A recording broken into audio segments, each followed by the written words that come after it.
Kamusta na nga po mga master at sa pagkakataong ito ay atin ang ipagpapatuloy na gisahin ang Chapter 17 to 20 sa manhwa series ng Tomb Raider's King. Kaya't atin na nga pong agarang umpisahan. Sa loob nga nitong silid ay ating makikitang nakaharap ang isang host ng auction sa lahat ng mga bisita at masayang inaanunsyo ang pag-uumpisa ng ika-74 na auction. Doy ka pa makikita nating magkatabing nakaupo etong sina Joyon at Irene at napansin ng binata na halos kalahati na lamang ng orihinal na bilang ng umattend ang laman nitong silid. Aniya, matapos niyang payagan etong si Irene na sumama sa kanya, ay sa loob lamang ng 3 minuto ay kalahati ng mga bisitang umalis dahil sa mga biglaang problemang kanilang naranasan. Sa kabila ng epekto ng relika ng dalaga ay nananatili pa rin etong si Chairman Kwon-tae sa auction, kahit ayon sa alalay nito ay nasusunog ang kaniyang pabrika sa China. Kaya't nangangahulugan lamang na may bagay talaga dito na napakahalaga para sa kanya. Makikitang umiti si Irene at itinuro ang isang Russian Royal Wine na marahil ay ilang daang taon na ang tanda. Tinanong niya ang binata kung hindi ba ito magbibid para sa nasabing item. Ngumiti lamang si Joyon at sinabing ang bagay na lubos niyang gusto ay lalabas pa sa bandang dulo ng unang bahagi ng auction. Muli nga niyang pasimpleng pinagmasdan ang nakangiting si Irene at sadyang napapaisip kung ang babaeng ito talaga ang minsang binansagang diyosa ng kabiguan sa nakaraan niyang buhay. Buhat ng lubos nga daw itong naiiba sa babae niyang kilala mula sa kanyang alaala.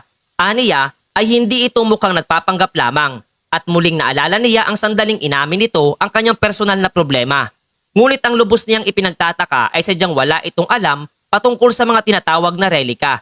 Napapaisip nga siya sa posibilidad na nakakabit sa kanya ang isang relika nang walang anumang pahintulot. Marahil noong una ay isa lamang siyang normal na taong may mabuting puso. Ngunit dahil sa epekto ng relika ay tuluyang nagbago ang kanyang buong pagkatao at naging isang napakasamang individual. Doy tiningnan naman siya ni Irene at nagpasalamat para sa ganitong klase ng mga pagkakataon sapagkat ang pakinggan at paniwalaan nga raw ang mga bagay-bagay na kanyang inilahad ay lubos na nagpapagaan na at naibsan ang bigat ng kanyang kalooban. Bigla namang nagulat ang binata noong kanyang makita ang mga mensahe ng system na nagbibigay paalala patungkol sa pagtaas ng kapangyarihan ng relika ng dalaga at maaring magdulot ng mas malawak na epekto sa buong paligid. Doy makikitang umiti at tumawa si Irene at kasabay ng kanyang emosyon ay ang pagdulot nito ng pagyanig sa buong paligid at inakala ng mga tao ay nagkaroon ng isang malakas na lindol.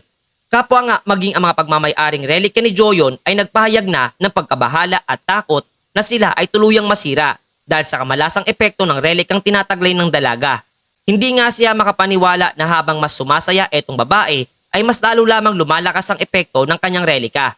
Kahit nga binabalot na ng pinsala ng kamalasan etong si Joyon at maging ang kanyang mga relika ay positibo namang binabahagi sa kanya ng system ang mabilis na pagtaas ng kanyang tolerance skill. Ngunit patuloy siyang nababahala sapagkat kung magpapatuloy itong mataas na pinsalang dulot ng dalaga ay maaaring bumigay na at masira ng tuluyan ang lahat ng kanyang relikang pinanghahawakan. Hindi nga siya makakapayag na mangyari iyon, kaya't mas minabuti niyang paalalahanan si Irene na huwag munang magsaya dahil wala pa silang malinaw na klase ng kasunduang pinipirmahan. Dagdag na pahayag pa nga niya na paano niya masisiguro na hindi na siya magdadala ng kamalasan sa ibang tao kung bagyang tataas ang kanyang swerte. Malungkot na naunawaan at sinang-ayunan nitong si Irene ang nais ipabatid sa kanya ng binata. Gayon din, dahil nga sa pagkalma nitong dalaga, ay muli namang nanumbalik ang orihinal na lakas ng mga pagmamay-ari niyang relika. Makikitang sinabi rin ng nagulat na host na mahinang lindol lamang iyon at maayos na muli ang lahat. Gayon din, ipinabatid sa lahat ng naroroon na ang kasalukuyang bid para sa unang item ay nagkakahalagang $770,000. Nagsimulang magsipagtaasan ng kamay ang mga taong naroroon at ang dalawang lalaki pa nga dito ay masisilayang nagtatalo dahil ayaw nilang magpatalo pagdating sa bidding. Napagpasya naman itong si Joyon na mag-obserba na lamang sa isang tabi buhat ng hindi nga raw ang mga iyon nakakapag-isip ng malinaw dahil sa epekto ng relika ni Irene. Tiningnan niya ang dalaga at sinabing huwag siyang malungkot sapagkat hindi pa naman malinaw kung mas lalong magdudulot siya ng kamalasan sa iba kung tataas ang kanyang swerte. Ngumiti si Joyon at sinabing do'y sisimulan na nilang pag-usapan kung papaano magiging maswerte etong si Irene at kung papaano ito mangyayari. Tuwang-tuwa etong dalaga sa payag na kanyang narinig at tinanong kung totoo ba iyon. Nasinagot naman ng binata ng isang ngiti. Makikitang masayang nakikinig si Irene habang nagsasalita etong binata, subalit ang lahat nga ng mga ito ay parte lamang ng plano nitong ating pangunahing tauhan upang mas lalong lumakas pa ang epekto ng kanyang relika dahil sa bugso ng kanyang emosyon. na agarang nagdulot para dito sa mga kalahok sa auction na mawala sa katinuan at nagsimulang makipag-agawan sa lahat ng item na makikita nila.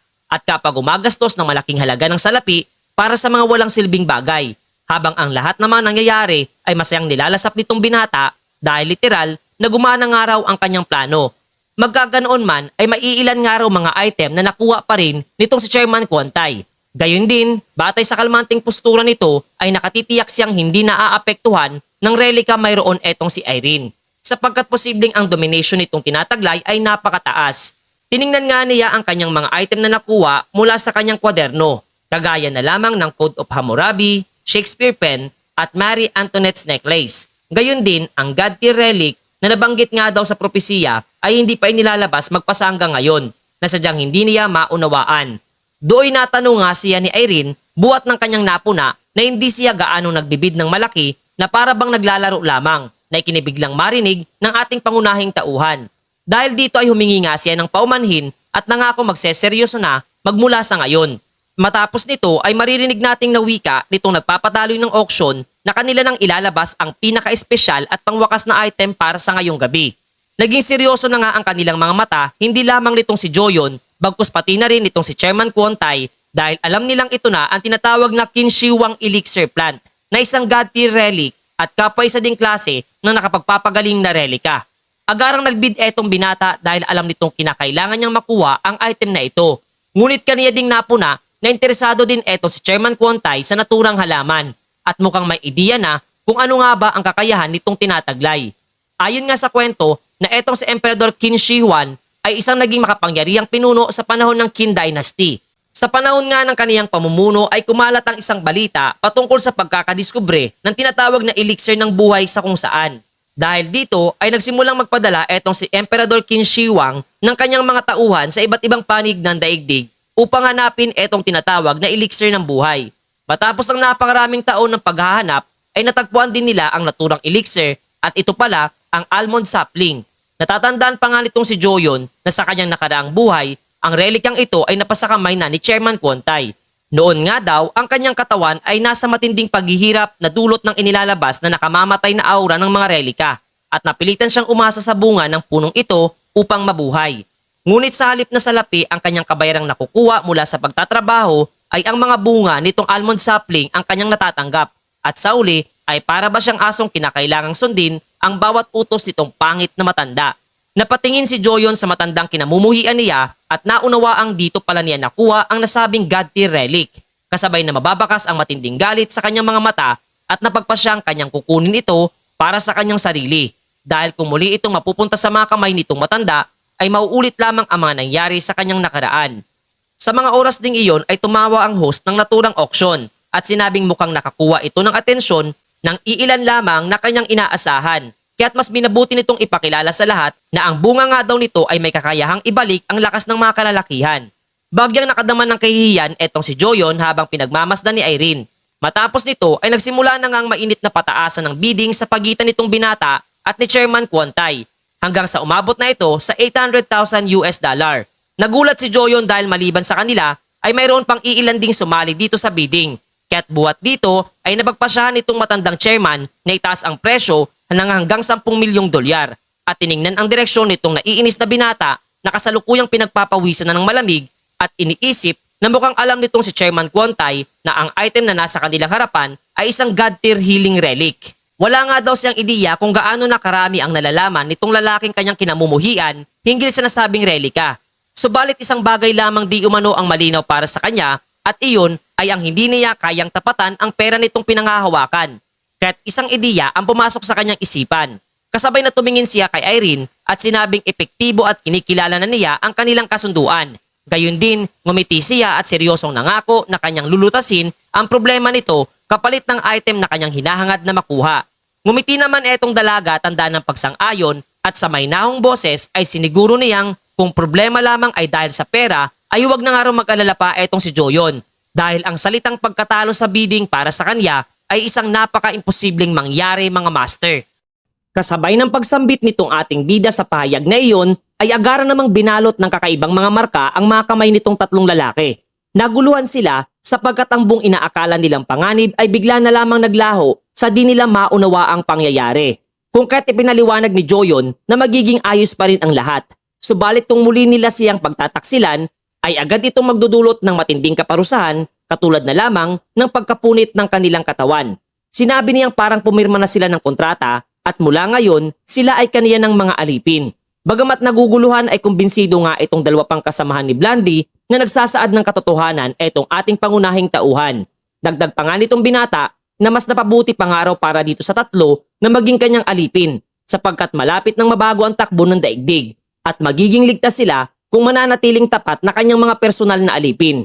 Nalugmok etong tatlong lalaki sa kanilang narinig. Ngunit ayon naman kay Joyon, nabibigyan niya sila ng malaking gantimpala kung maayos nilang magagampanan ang ibibigay niyang mga trabaho at maaari pa silang kumita ng mas malaki kaysa sa perang sinubukan nilang nakawin mula sa kanya.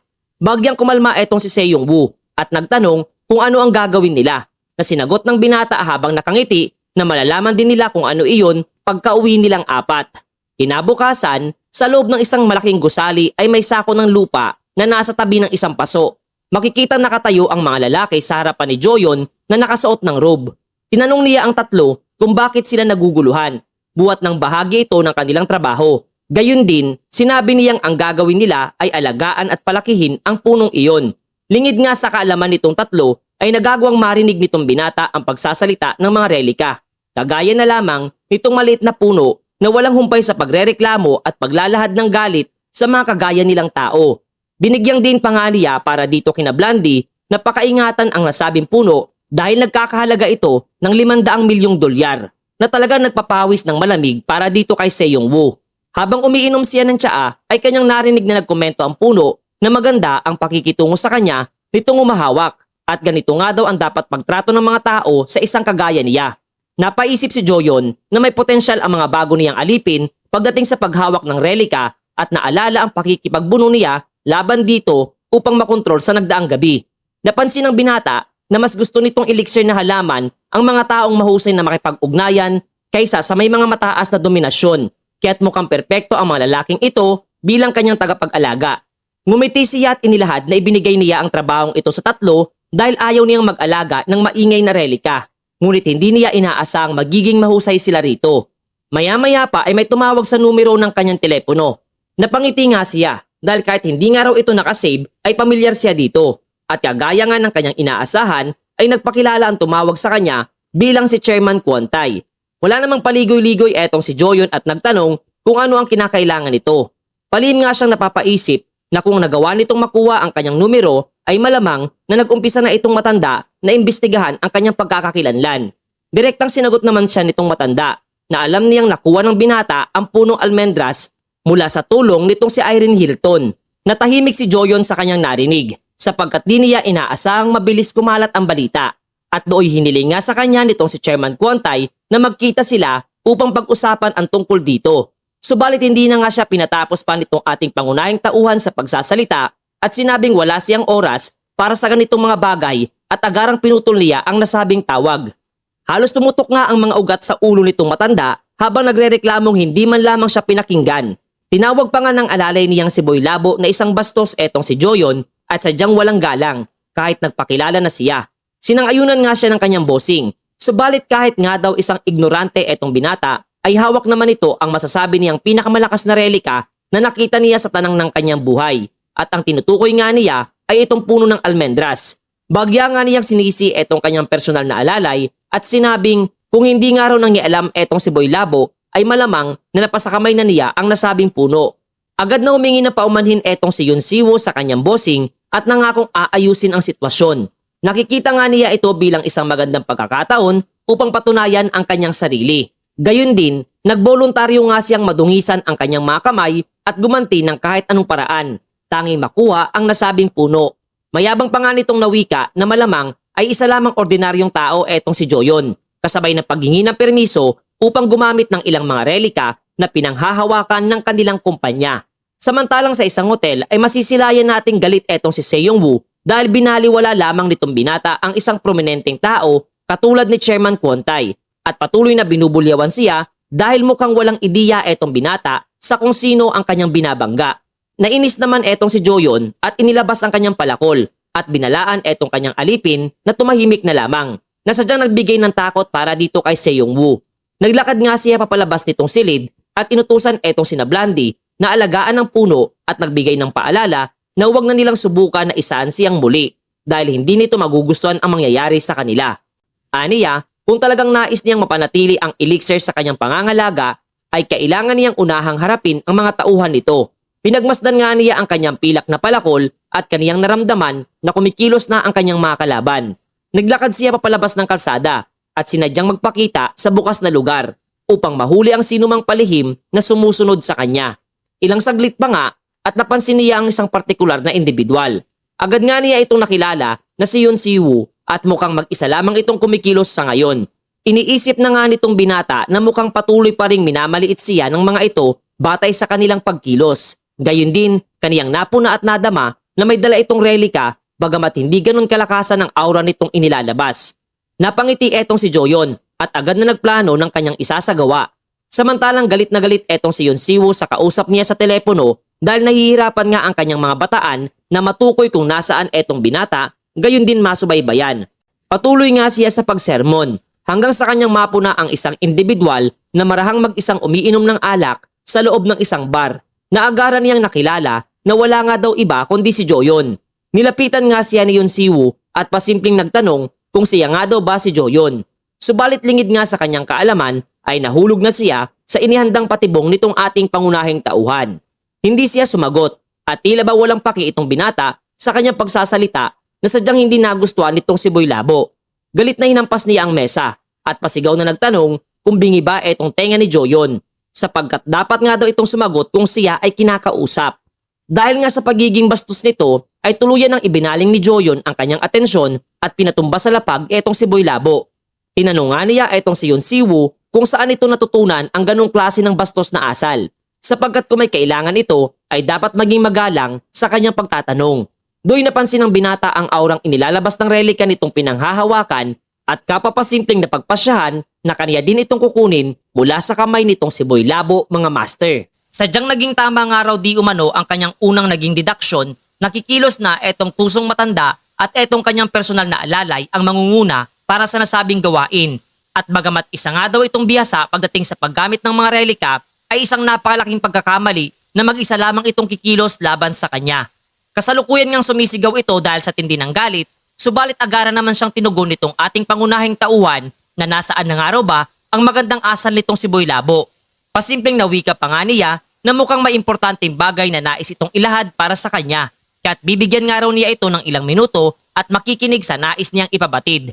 Pinakalma naman nitong si Yoon Si-woo ang kanyang sarili at sinabing para ito sa kanilang presidente, kasabay ng muling pagpapaalala na sa naganap na auction sa Midas sa nakaraang gabi ay nagkita sila.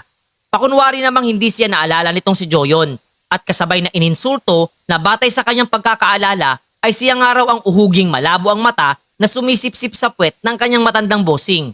Ang payag ng iyon ay talagang nagpakulo sa dugo nitong si Yoon Si-woo na pinagtawanan lamang ng ating pangunahing tauhan, kasabay ng paglalahad ng system na dahil sa bugso ng damdamin nitong si Boy Labo ay nabawasan na ang kontrol nito sa mga relika. Ipinaliwanag nga sa kwento na may inferiority complex etong si Yoon Si-woo at dahil dito ay madali siyang nawalan ng kontrol sa sarili. Kinuha nga nito ang isang baton at sinubukang umatake, ngunit tinalikuran lamang siya nitong binata dahil alam niya ang pagiging kalmante ang pinakasusi sa paggamit ng mga relika, kaya't hindi na nito makokontrol ang mga nasabing bagay. Patuloy pa nga niyang pinainit ang ulo nitong si Boy Labo at sinabing baka sakaling ibigay niya ang nasabing puno, gumagalang itong hihingin mula sa kanya ng nasabing lalaki. Dahil dito ay napilitang muli etong si Yoon Si-woo na yumuko at magpakumbaba, ngunit kapalihim namang may balak na patayin etong si Joyon. Malakas ngang tinawanan siya nitong binata at sinabing nais din niyang magkaroon ng kagaya niyang isang hangal na tauhan. Dahil dito ay napuno na nga ng galit etong si Yoon Si-woo at inilabas na ang isang sisidlan na naglalaman ng kakaibang kulay dilaw na likido upang siya ay atakihin.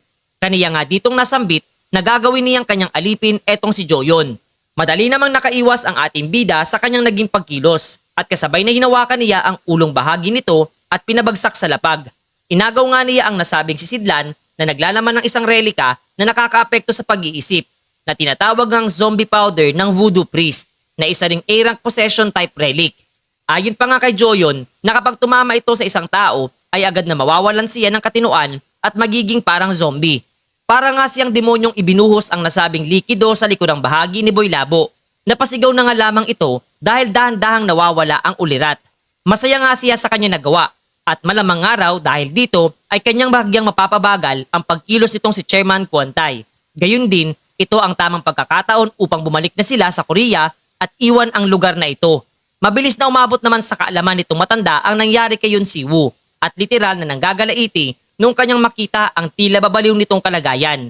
Gayun din ay agad kumalat ang isang iskandalo nitong nagawa buhat ng para ba itong zombie na walang anumang saplot na nagkakalat sa kalye at nanghaharas ng mga kababaihan na talagang hindi nagustuhan itong si Chairman Kwantay dahil napahiya siya sa buong mundo. Inutusan niya ang iba pa niyang mga alagad na kolektahin ang lahat ng mga relika na ginamit ni Yoon Si-woo. Ngunit malungkot namang sinagot siya ng mga ito na wala silang anumang nakuha pang relika sapagkat mukhang may ibang tao nga daw kumuha sa mga ito. Napagtanto nilang malaki ang posibilidad na itong si Joyon ang may gawa nito at posibleng may iba pang tumutulong sa kaniya o kaya'y kaya din niyang gumamit ng mga matataas na antas ng relika. Inilipat naman ang kwento sa airport ng Las Vegas kung saan ay daladala nitong bayani ang maraming klase ng mga relika, mga sandata, artifacts at ang pinakamahalaga sa lahat ay ang puno ng elixir. Maya-maya pa ay bigla na lamang may isang babae ang lumapit sa kanya at nagpakilala ito bilang si Lee Jin-ah na isang abogada. At ang pagsulpot nga nitong babae sa kanyang kinaroroonan ay sadyang nagbigay sa kanya ng pagkabahala dahil miyembro din ito ng TKBM Corporation mga master.